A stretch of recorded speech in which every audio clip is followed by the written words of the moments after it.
Good morning. Get some coffee.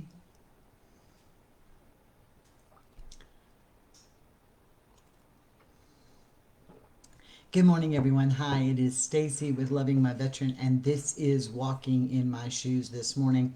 I am on time. Can you believe that? It is like miracles upon us here. So I'm going to drink a couple sips of coffee and give people a chance to get on this morning. And we're going to have a wonderful conversation today about perspective. So, the best part of waking up is always this coffee in my cup somewhere. Before we get too started in this, have one more sip of coffee and then we'll get started. So good morning, everybody. Walking in my shoes today is about perspective. It is about how our perspective is based on our feelings and our past experiences and our judgments. And when we do that and we utilize that perspective, sometimes things don't come out so good. And we had a prime example of that the past couple of days at our house. Because good morning, Jen. Because you know that I always talk about our life and what I've done in my past and how it all comes to be. And this is a lot of personal experiences here. Howdy, Miss Nakia. So it is about perspective. And it is about how perspective changes your relationship and your opinions, and that we can judge people and give advice and tell people how they should feel. But until we've walked in their shoes, we don't have a clue. Morning, Meredith. Morning, Pamela. We don't have a clue what that's really like.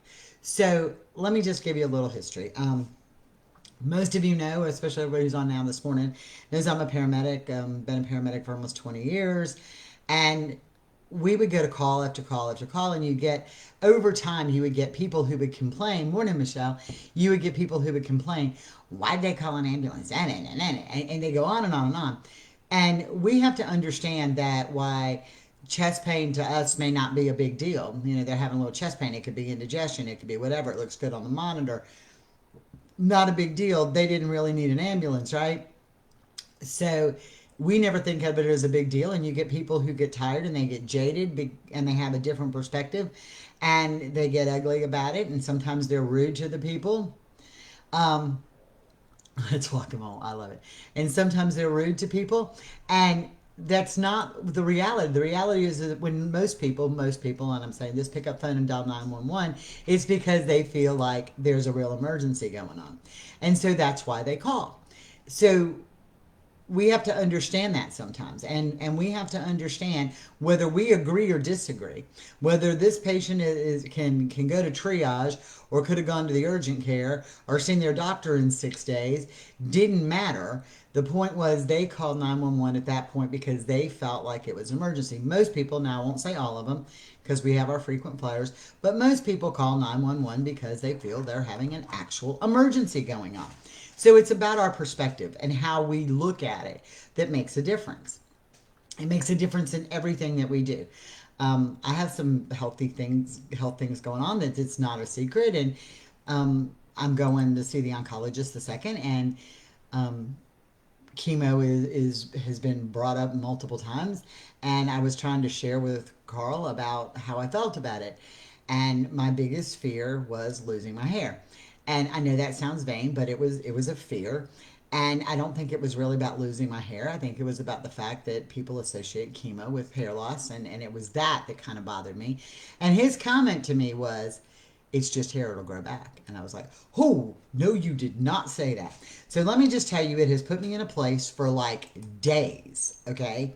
And it wasn't until last night as things started to escalate, because that little thing stayed in the back of my head,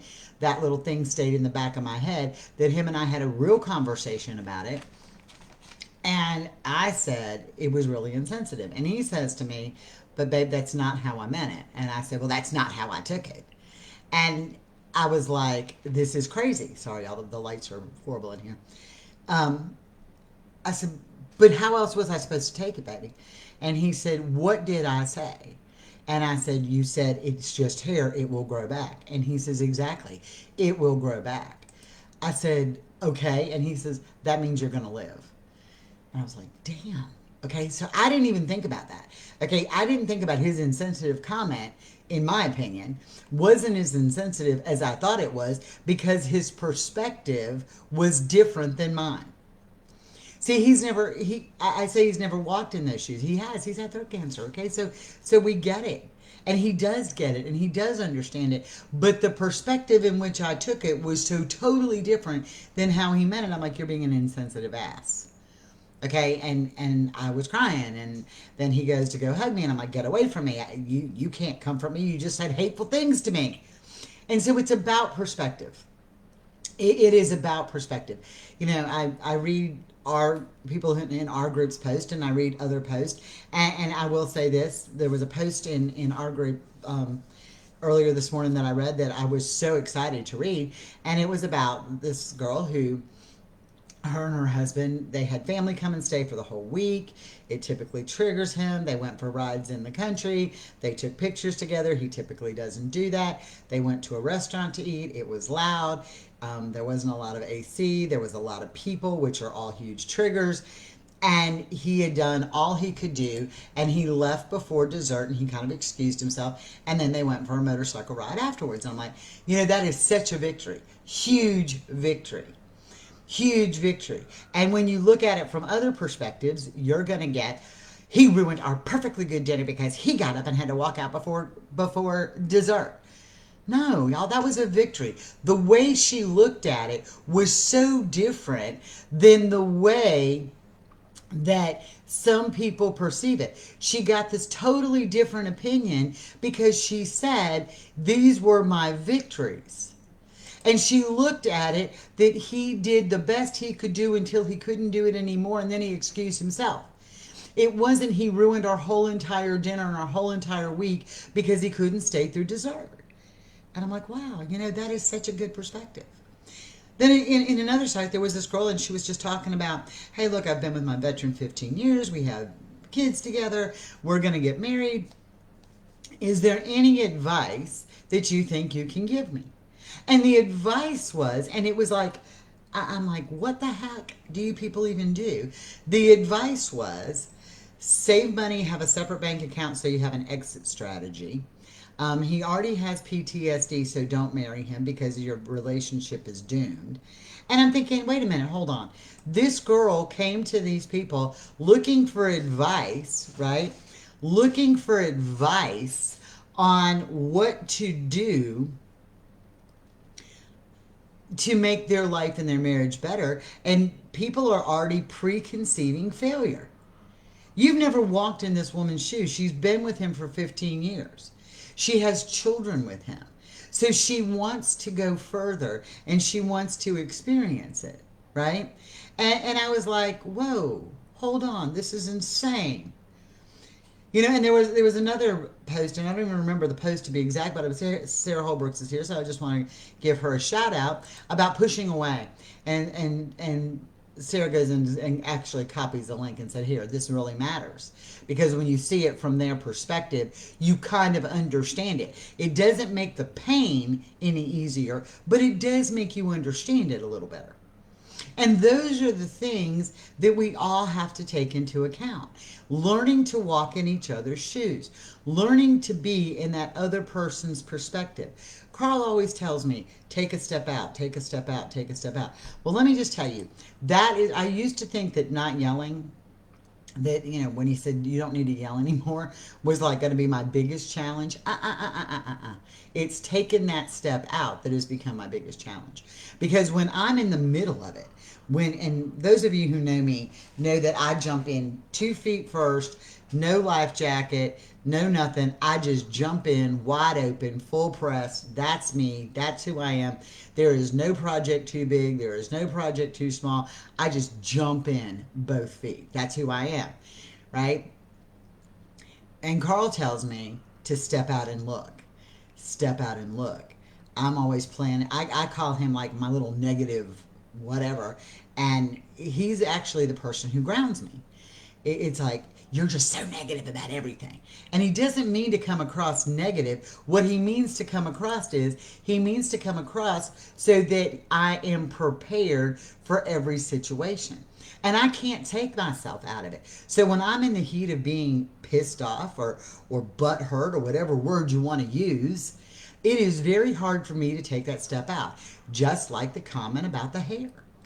I'm gonna I don't want to lose my hair. And he's like, oh, it's just hair, it'll grow back. And I'm like, wait, and that's not what he meant by it at all. And I'm so butthurt that anytime he tried to console me or praise me or talk to me about anything the last 3 days, I have been a teetotal bitch. And I'm just going to tell you that, a bitch at the highest level. And and that's just who I am, because I got so hurt by what he said. And that's not what he meant. He had already walked in my shoes. He had already been down that road. So he could understand it. You know, Damon and I, Michelle's husband Damon and I, have this really weird connection at times when we talk about some of the things and the challenges in our life. Well, Damon was a medic in the middle of the war. He had a lot of blood. He had a lot of stuff in his helicopters. He did that, right? And so he smelt that. And I can relate to that smell. Not to the level that he did, but I can relate to that smell. I can relate to the metallic taste. I can relate to that. So when Damon and I talk, we can talk about a lot of things because balls to the walls, me. It is because Damon and I relate to that situation, because I have been in his shoes. We talked about, I had this horrifically bloody patient. I mean, shot himself in the head. It was like, oh my God, there's blood everywhere. And I told Damon, I said, it was like a day later. I'm still trying to get the blood out of the ambulance. And finally, I parked it on an incline and just took a hose to it. And you could still watch blood run out of the ambulance. And Damon says, exactly, I remember that in the aircraft. And I said, Damon, like when we were riding down the road, the blood sloshed up on the walls. And he said, and I remember that. And so we could relate because we had truly walked in each other's shoes to a degree, not completely, but to a degree, and we could relate to that subject. And he's like, you know what? You're one of the first people I've talked to who truly gets it. Well, yeah, because I've been there. Okay? What is it? My hubby says I am as well, even when I try not to be. Me too. Carl's always like, you need to take a break. You need to unwind. You need to do this. I told him yesterday, I said, I'm so tired. I need to take a nap. And I did. I was so tired. Well, in the middle of taking a nap yesterday, or thinking about taking a nap yesterday, the phone rang off the hook and it were all numbers from Texas. Well, for those of you who don't know, we had this massive project because, you know, we do nothing in baby steps. Nothing in baby steps here. We just jump in. We're going to go to Richard and Nakia's and do some stuff for our Silver Star. And this project that started out being simple and small, and we go, oh, you know, it's a couple $100. We're all going to go. It's going to be great. By the time we said, you know what, we're going to fix everything so Nakia doesn't have to play with duct tape anymore, or Gorilla Tape anything. Okay, because I told her sister, I was like, hey, get some pictures for me. Let's see what we have to do. Won't be a big deal. Now they're like on an adventure hunt to see what she's taped up with Gorilla Tape or duct tape. And I'm like, oh my God.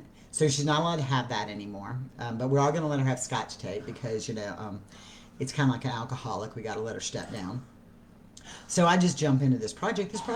Now we realize the estimated cost of this project is $10,000. We got the people. Now we got to find the money, right? And so I'm on the phone and I'm getting the money and we're getting the funding and we're getting all the stuff together and we're really working hard at it. So I couldn't take a nap. My perspective was I had to deal with this. And Carl's like, you need to calm down. You need to take a nap. I'm worried about your health. Well, I am too, but it is what it is. And let's go on. We got to take care of this. This is a bigger project, right? So it drives me crazy. Right? It drives me crazy. And so, you know, Michelle says she can't relate to him with the whole helicopter and the blood thing, right? I just got Gorilla Tape. Oh my God.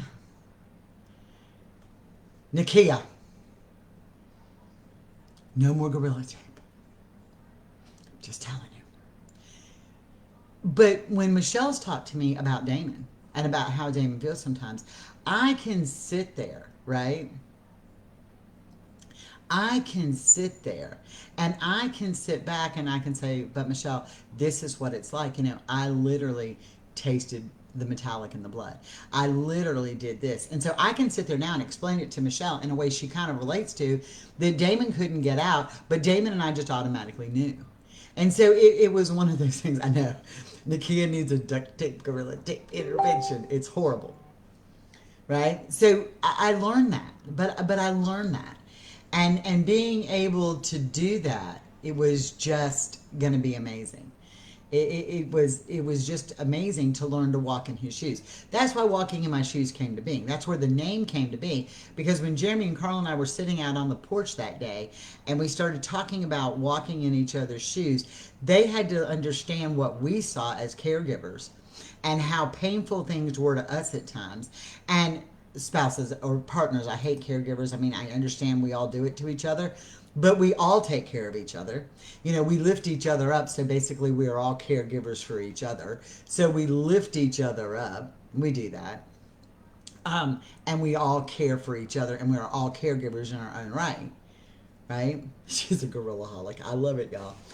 But we all do that. And so the thing is that when we started talking about it, we're like, you've got to understand what it's like. And I can remember Jeremy telling me when he was talking about the pain of what went on. And he didn't give me all the details, and I didn't ask. But his dad told him the day he went, his dad gave him a notebook, and he said, Jeremy, I want you to write down what happened every single day. I want you to journal, just if it's just a jot, whatever happened. So it was years later, and they were at their big family Christmas, and Jeremy was kind of sitting in a chair in a funk, and his dad said something to him, and he says, Dad, you really want to know? I'll go get it. And up in his attic was this journal. And so Jeremy comes down and has the journal, and he hands it to his father. And he says, here, this is what I did. It's against my moral grain. You're going to think less of me after you read this. And Jeremy's dad read it, and the tears were rolling down Jeremy's dad's face, and Jeremy was terrified about letting his father know what happened and what he had done and the things he had seen. And when he was done reading it, he handed it back to Jeremy, and he said, son, I love you. It doesn't change the way I think about you. And at that point, Jeremy could throw that journal into the fireplace, and he let it burn. And he never went back to those actions thinking that those particular group of actions would cause judgment. Because that's how we are. We don't know until we walk in each other's shoes. And it was at that moment that I realized that what was missing for me in learning how to navigate through the PTSD side was I only saw it from me. And we have a saying in EMS, we only see as far as our own dashboard. Okay? What's right in front of us. Oh no, we are making her go cold turkey, Michelle. We only see what is right in front of us. We don't see what other people see. And until we learn to see it from each other's perspective, we're not going to be able to go forward, because we're going to get caught in that negativeness that brings us down, because our perspective a lot of times is very negative. We don't talk about the praises. I am so excited when I start reading the post in this group of people. We are not like everybody else, y'all. It's not, oh, my poor husband this, oh, my da-da-da-da-da-da-da-da. No, you cannot titrate till you're 99, Nakia. You know, we go through this, and we do this stuff, and we don't understand what it's like to walk in each other's shoes. And this group has become very positive. They've become very positive at the way that they look at things. Do we still struggle? Absolutely. Ask Michelle. I called her last night. She was furious last night. But because I was talking to her, and she was hearing what was going on, and she was furious last night. And then today, this morning when we were talking, the perspectives changed. When I said, hey, look, this is what happened afterwards. We actually followed your advice. And Carl and I sat at the table in the motorhome and sat at the thing and looked at each other eye to eye. Nobody was on top of the other one. There was a safe distance between us. Not that nobody was in each other's face. Nobody was yelling. And we looked at each other eye to eye, and we were on the same level. That didn't make one of us more superior than the other. And so I think that that when we go through this and we understand this, that learning to see things from each other's perspective or walking in their shoes is critical. It is critical to them. I looked at Carl and I said last night, and I said, my stomach, and because of my liver and my spleen, it's huge. And even the nurse that came in yesterday said, you're carrying a lot of fluid in there. You look pregnant. I'm like, okay, so you're the nurse. You're supposed to be my uplifting person, right? And you're going to tell me I look pregnant? Really? Are you kidding me? And so that went on, and I was like, this is crazy, right? And I said, to me, I see this as failure. And Carl says, I don't. I see it as sexy and attractive. I'm like, look, you missing something, and I'm not talking about the outside. I'm only talking about the inside, what's going on inside. And he said, because do you know how strong you are, and do you know what you've accomplished in the year and a half since they told you were sick? And so that perspective changed. And I didn't feel like I was in the dumps anymore. I didn't feel beat up or defeated because he saw it differently than I did. And we forget to share each other's perspective. That is a hard thing to do. And I guess maybe y'all are right over here with Nakia and the darn gorilla tape. If all of a sudden I come in and take the gorilla tape from her, in her perspective, it has been the thing that she has done and kept so much together. Now we're going to go and we're going to yank the gorilla tape out from underneath of her. The woman might go into true DTs because that safety blanket is gone. See, we don't think about what it's like to walk in the other person's shoes. We don't think about what it's like to be there. I can remember when we started this project with Nikki and Richard, somebody came to me and said, look, we've got a new used double wide. We can take the other one out and we can put the new one in. And that was a suggestion. I called Takia, her sister, and I said, yeah, this is an option and I'm really not quite sure I like it. Structurally, it'd probably be the best thing we could ever do, but I'm not sure I like it, right?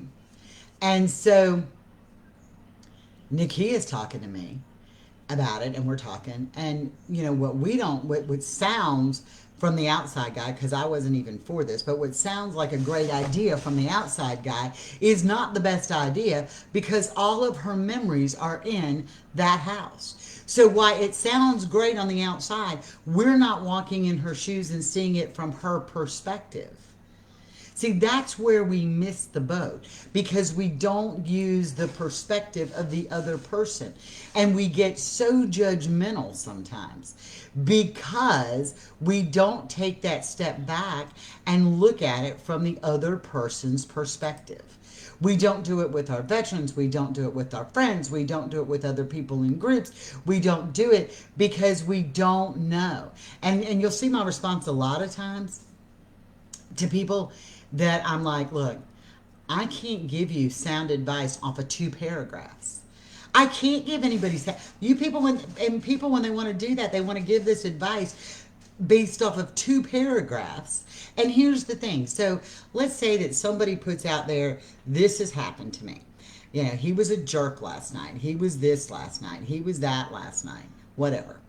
Okay. And prime example, I'll use my last night. It was a bad night. All right. So I'm talking to Michelle, who's already has her own anxiety about a trip and things that are going on in her life and yada, yada, yada. So the perspective is totally different. Mine and her perspective were very much the same. And a lot of times if people will post something, we're going to give them this negative advice because we're in a negative place, right? Because that's where we already are. But when we take a minute to step out and say, hold on, we got here and it was not where it needed to be, but we got through it, and now give sound advice, it's different. Because now we're taking that minute to step out, because what we do when we're giving advice or when we're talking about things or when we're forming an opinion, we are forming it also based on our own mood. So our own mood plays a role in that. And it's amazing how that happens. And the other thing that I find so amazing about this group of people, and the board on Loving My Veteran is such a close-knit group of people. I cannot, again, say the praises of this board enough. And it's interesting because We all are at different places in our day. So, depending on who we call, like if I'm having a bad day, I can remember early on calling Stephanie when the Afghanistan thing happened. And I'm just like blowing up. You know, I got my 9/11 flashbacks are coming and my PTSD, and I'm like, da da da. And I'm blowing up, right? And so Stephanie says, deal with it one day at a time. And then all of a sudden it hits me. I'm sitting here bitching to Stephanie, and I've got all this going on, and I have Carl here. And right now, Stephanie and Mike are not in the same place. They are working, and I've never been so proud of two humans in my entire life. They're taking the hard way to do what's best for their relationship, and they are closer now than they were 6 months ago, I assure you. Okay, they are closer now than they were 6 months ago. And I'm thinking, wait a minute here. She's watching all this unfold. Her husband's a police officer. You know, they're taking a little hard road to get back to where they need to be. And so basically, she's at home with the two girls by herself. And everything that's going on in the world, and I'm sitting here complaining because I'm having flashbacks to 9/11. And it dawned on me, you know, I'm not walking in Stephanie's shoes, and here I am bitching to Stephanie. And so it was interesting how we learned how we learn that you have to take that step out sometimes, because we aren't in each other's shoes all the time. And the thing that is good about groups that are positive and groups like this is we may not have the exact same baggage that you have. We may not carry the exact same everything that you have. But what we do is we have had the same emotions. We have had the same feelings. We have all been butthurt by a comment that they make that is insensitive at the time that normal people wouldn't do. We've all been to restaurants, right? We've all been to restaurants. It is why we balance each other well. We've all been to restaurants where every single one of us thinks when we sit down about what are we going to do and where are we going to sit. And I think it's funny because like when we go to Nikia's and we all hit to Texas, Nikia's like, we all need to go out and eat. And I'm thinking, I hope this restaurant's got like one big line of tables and all of their backs can be to the wall and all of their faces can be to the door. Because we ain't even going to be sitting like a round table. We're not going to be sitting with anybody's back. It's going to be like, you got a big long line. Just excuse us. We're gonna sit at the buffet line. Because I can see that. We all know that this is where they've got to be. So I kind of laugh about it when I think about it. I'm like, this is going to be great. And so we know those kind of things. We know that those are triggers, right? We know that those are triggers that they have. And so it's just some of those things that we do. But so we've all kind of shared that experience, but our individual experiences, we don't. We share similar, but nobody's walked in exactly somebody else's shoes ever. So don't judge people and don't be quick to judge until you've walked in their shoes completely. None of us know what it's like to switch roles and all of a sudden becoming like Nakia, you know. I cannot sing her praises enough. She is still Richard's wife, and she works very hard to maintain that perspective that she loves him first. And then now she's had to become the protector and the caregiver and the person who has to protect him, right? She has to be that protector of him. And that's got to be so hard. I don't know what that's like. I don't know what that's like. I don't know what it's like. I mean, my kids are grown. I can remember when they were younger and we went through other stuff. But I don't know what it's like to all of a sudden be in the world today and be like Stephanie and be like Melissa, who've got younger kids at home that are old enough to kind of understand what's going on, but they don't truly understand what's going on. You know, they don't do that. We don't know what that's like because we've never been there. We've never lived that life. No matter how much we want to try. You know, I look at Elisa and Lane. The two of them were both widows and widowers. I mean, their spouses died. And now they're forming a life together. So not only do they have the spouses that and the horrific loss of losing a spouse, now they're trying to navigate a relationship with two kids that have lost a dad and laying with PTSD and a new marriage. We've never been in their shoes. We've never been in their shoes. It's just something that we don't understand because we've never walked it 1,000%. And so we have to stop being very judgmental. You have to learn perspective. Perspective is everything. And we can sit here and do the same thing over and over and over again. And we can sit here and scream and holler the same thing over and over and over again. But if we haven't lived with it, we don't know. I have PTSD. I don't have combat related PTSD. So I can't tell you what our veterans see. I can tell you the panic mode they get in when they're in a panic mode, when something truly triggers them, and we kind of share that same trigger, not the trigger itself, but the same action from the trigger, or how I feel when I'm triggered. So I do understand that it comes out of nowhere sometimes. I understand that, but I've never walked it. So you can't sit here and say, I know what it's like to be a combat veteran. I know what it's like to have a TBI. I know what it's like to live in a world that you just don't understand. I know what it's like to live in a world where you feel overwhelmed. I know what it's like to live in a world where you do this. You don't know. And when you can sit here and you continually throw things up and you're continually, well, it's all them, it's all them, it's all them. It's not always all them. Because I'm going to tell you, it was all them. It was all them. Yeah, I love that. Nakia, great advice. You can't force people to do what they're not ready to do. You know, when you want to talk about therapies and these other things, we don't know what a negative opinion that creates for our veteran. We don't know what a negative thought that may create for them. We don't know how when they already feel broken, when we keep pushing something, we make them feel unbroken. Okay? We understand those things. We don't get it. We don't understand that. You know, and it's like Carl says to me, and I had to, that was in our eye-to-eye conversation last night. He said, in the past 3 days, all you've told me is what I've done wrong. And I'm like, no, I haven't. And he's like, yes, you have. And I sat back and I started thinking, I was like, oh, yes, I have. So we don't realize sometimes just because you say I love you doesn't mean that you're telling them good about them.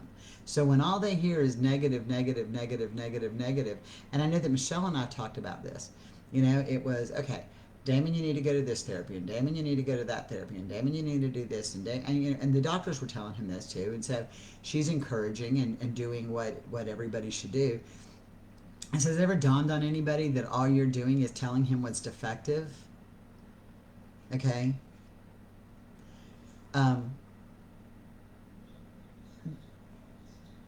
What are you telling him he's doing right? If all you're telling him he's doing wrong. Yeah, and for therapy, I am such a huge advocate in therapy. Therapy is a personal choice. So again, and I know that I've said this to Sue, and I've said this to Sarah Holbrooks, and I've said this on this multiple times. Just because the rule book says this is what you should do doesn't mean it's what you should do. Okay? Just because that works for most people, it works for most people, it doesn't mean it works for everybody. So the answer isn't why you want him to go to therapy. Okay, why? What is your reasoning behind wanting him to go to therapy? Oh, because he needs to talk to somebody? Okay, be more specific. Be more specific. Okay? Be more specific.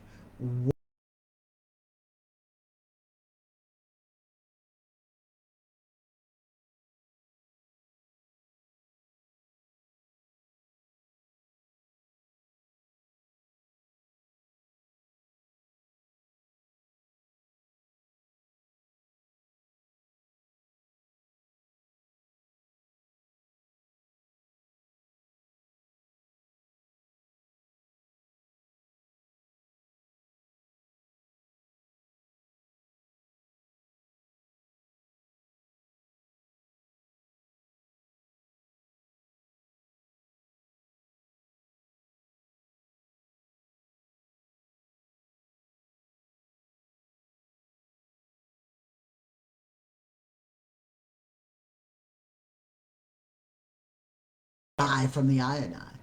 So, yeah, it put me in a space and it made me feel like I was less effective.